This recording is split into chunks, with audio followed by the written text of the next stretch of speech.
Welcome to Samba Samba. Enjoy the video. You start by updating Steam OS and confirming at least 20% battery so the deck won't suspend mid-process.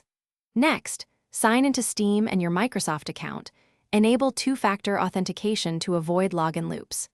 Install the Xbox app using Proton or plan to use Xbox Cloud Gaming in a browser.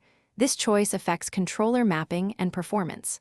Once done, open desktop mode. Install needed dependencies like Windows runtime replacements if prompted, and make sure your network is stable before continuing.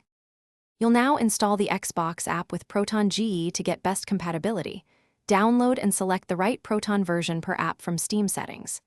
Add the Xbox app executable as a non-Steam shortcut so you can adjust Steam input and controller mappings. Configure the deck's controller layout to match Xbox button prompts and enable VSync or frame smoothing where needed. Once configured, launch the app, sign in, and test game downloads or streaming. Make sure to note any error codes for the final step.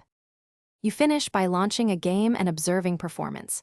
Check FPS, temperature, and input lag so you know if tuning is needed. Adjust GPU TDP, display refresh rate, and switch Proton versions to find a stable balance between battery life and smoothness. If downloads or sign-in fail, clear the Xbox app cache, recreate the Proton prefix, or fall back to Xbox Cloud Gaming in a browser. One key troubleshooting tip: if streaming stutters, prioritize a 5 GHz Wi-Fi connection. Thanks for watching. Consider subscribing if we helped you.